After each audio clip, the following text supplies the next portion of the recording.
everybody, and welcome to week 7 of the Beyond the Game Parent Series. I'm Candace Lodre, your favorite family life coach, as well as the Programs and Operations Director at 4 Point Play. Can we believe it? We are in week 7. It's crazy how fast these weeks are going. We are now rearing up to back to school for all of our athletes and our babies and our children. I personally will be sending off my last baby to school, meaning that she is going into kindergarten, and so I'm going to be technically an empty nester at home due to that all 3 of my children will be in school this year. So this is going to be an exciting as well as bittersweet time for myself and my husband. But as we are gearing up for back to school, this week we want to focus on the social awareness for our athletes. And so if you haven't already, which I know you have, if you haven't downloaded the free ebook, the Beyond the Game Parent Series, I'm telling you, you need to go right now and download it. Now, it's okay for you to click off of here and download it and come right back, but you got to come right back, okay? And so the link is in the comments. It's a direct link to the ebook. What we have been doing over these past 7 weeks is going through the ebook and discussing the emotional and mental needs of an athlete and through positive affirmation. So let's get right into it. So this week we are going to be discussing affirmation 14 and affirmation 21. So affirmation 14 reads, our athlete will not allow negative and destructive comments and images on social media to influence his or her behavior in any way. Our athlete and our family will behave as positive, productive, giving, and empowered individuals, which will exemplify the example we want to see in the world.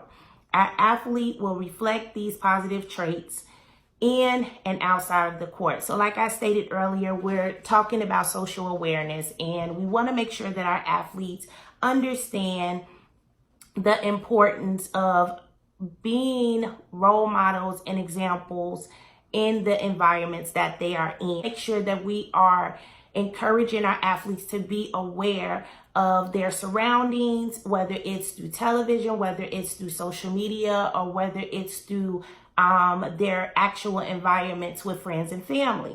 And so within affirmation 14, the thing that sticks out to me is making sure that our athletes will not allow negative and destructive comments and images on social media to influence his or her behavior. So as we all know, we are in a day and age where our youth are living through social media. Everything that they are thinking, doing, saying, believing, they are putting it out there for the world to see. So we want to continue to encourage our athletes to understand that whatever they're putting out there in the world, you have to know that it's going to stay out there, and it's going to be a reflection of you, as well as it in turn will either bring you positive or negative results. So we want to make sure that we are constantly reiterating that to our athletes, because as we know, depending on what stages your athlete is in, whether they are attempting to try to get on a team, if they've been on a team, if they have a role on a team, if they have tenure on a team, things that they put on social media is going to affect them both in sports and in their academics and in their social lives.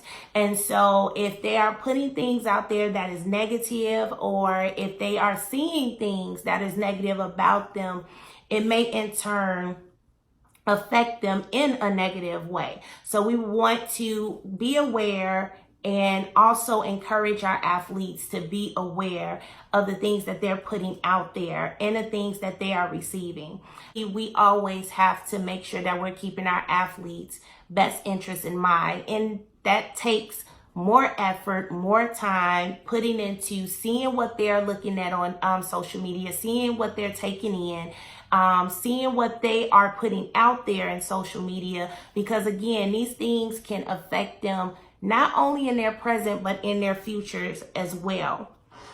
So on the flip side of it, while we definitely want to encourage them to put positive things on social media or making sure that they're putting things that won't affect them in a negative way, we want to make sure that they're not taking in, once again, negative images or taking in negative comments and things of that nature when it comes to social media. And part of that can lead up to cyberbullying.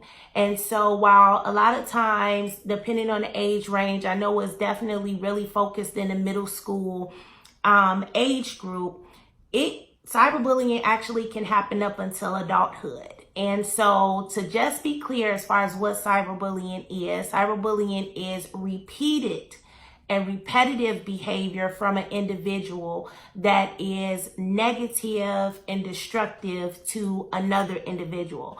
It is not one rude comment. It is not one mean statement or one rude picture, but it has to be constant and consistent to be considered cyberbullying. And if anybody that has a Facebook timeline, I know that you have seen multiple times different videos or news articles or things popping up where our young adults are engaging into bullying other individuals because of their own insecurities or their own issues that they may have. And so we definitely want to make sure that we are taking this seriously and that we are keeping in mind, once again, what our athletes are taking in and if they are being affected in this way. So I wanted to give just a couple of stats on cyberbullying as well, just to make sure that we are aware of how serious this is. So the percentages of individuals who have experienced cyberbullying at some point in their lifetime has doubled up to 34% from 2016. So we're in 2019, so it's doubled. So that means that whether it's from middle school to adulthood, someone has experienced cyberbullying in their lifetime. Cyberbullying can result in serious emotional problems for targets, including anxiety, low self-esteem, and depression. And so we're seeing high numbers within our youth, especially athletes, that if they have been targeted in cyberbullying, that their risk is higher to end up experiencing anxiety or low self-esteem or depression within their lifetime, which unfortunately will in turn have negative results in their performance in academics and especially in sports. And lastly, effective approaches to address cyberbullying requires effort from children, parents, school, law enforcement, social media companies, and the community. And the reason why I wanted to put that stat in is because I want to continue to emphasize that it takes a village. It takes a village for all of us to be able to help our young athletes to grow and be the best versions of themselves that they can be. So we want to make sure that we are keeping in mind that we all have a part in it. So while we're talking to our children about it, we need to make sure that our children are having dialogue with other children. While our children are at school, we want to make sure that the dialogue continues in a classroom. It takes all of us to do it together. So we want to make sure that we're doing our part to make sure that our young athletes can excel and once again, be the best versions they can be inside and out of sports. So the statistics that I got this from was, I will put the link inside of the comments, is from www.pacer.org. And they have not only statistics on cyberbullying, but they also have as well resources to be able to find out how to create dialogue with your children or with, again, community leaders, with social media companies, and teachers and so forth on how to continue the conversation and hopefully resolve the issue. So moving on to Affirmation 21. And it reads, our athlete will foster positive relationships with their family, friends, peers, coaches, teachers, authoritative figures, and other figures that play an important role in their lives. As a family, we will teach the importance of networking and cultivating relationships that will in turn benefit their future. So this is a very direct, positive affirmation.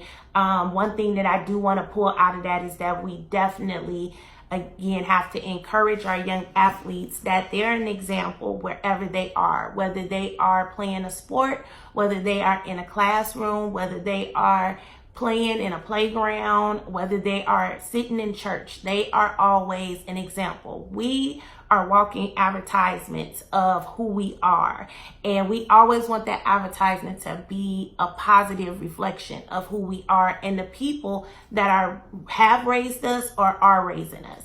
And so part of that is building and cultivating positive relationships with other people around us. We all have our moments and times where we are selfish and where we're just thinking about ourselves, and where we sometimes just want to take our cape off and say, hey, I don't want to have to worry about what somebody else is thinking about me. But we always want to make sure that even in those down days, which are going to happen, we pick ourselves up the following day and make sure that we're still trying to be that positive example, because it only in turn becomes a ripple effect. And so while we're encouraging our athletes to be positive examples, because we are exemplifying being positive examples, they will in turn encourage others to do so as well. And then eventually that will make this chaotic world a better place, whether we want to believe it or not. So definitely reiterating and encouraging and communicating with your young athletes the importance of building relationships, cultivating relationships, knowing that this moment in time is not it. Like it just doesn't stop here. That coach that has train them in the sport that they are going after may be able to help them when they are in high school. And then that coach can maybe help them with connections in college. That library assistant that is helping them, find books can maybe show up in their life later on that can bless them, or they can bless that library assistant.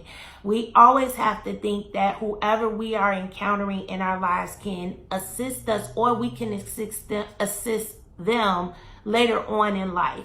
And so always keeping in mind, building relationships, not burning bridges, making sure that, again, we're the best examples that we can be for our young athletes, and in turn teaching them how to do so will only give them a brighter and better future. So again, I hope that these affirmations are blessing your family's life and your young athlete's life. Please, again, check us out at www.4pointplay.org, where we have resources for parents and young athletes to be able to participate in. This video is going to end on a special note, because I am currently wearing a special shirt, as you see, Love, Encourage, and Excellence. And at the bottom it says Yvonne, Mama Burks, Hudson. And this beautiful soul was my stepmother. And my stepmother passed away in 2017. She was just a light in every environment that she entered in, and she was definitely a force to be reckoned with, to say the least. In this time, we have a foundation for her where we are blessing students, the Chicago Public School students, with school supplies, books, and uniforms that are in need. And this foundation has blessed already two excellent students from Drake Elementary School, which is where she worked and is dearly, dearly missed. And we were able to bless them with the Apple iPad and a laptop computer. And so we want to continue to bless students from here on, because that is what she did when she was here on this earth. Whether it was buying lunches, to driving kids back and forth to school, to giving them encouraging words. She was a pillar in the academic setting. And so we want to continue her legacy by blessing students in her absence with the things that they need to continue to achieve with excellence in their academics. So I will be putting a link to this foundation in the comments. Whatever you can give, whether it's $1 to $1,000, we appreciate it, because every dime counts. And again, she is dearly missed, but she is living through us in so many different ways, and we would appreciate if you can bless us to bless others. So again, the link will be in the comments, as well as the link to the ebook, and the link referring to the cyberbullying resources would be there as well. And so again, we will see you next Friday, 2 o'clock. And we hope you have a blessed and awesome weekend.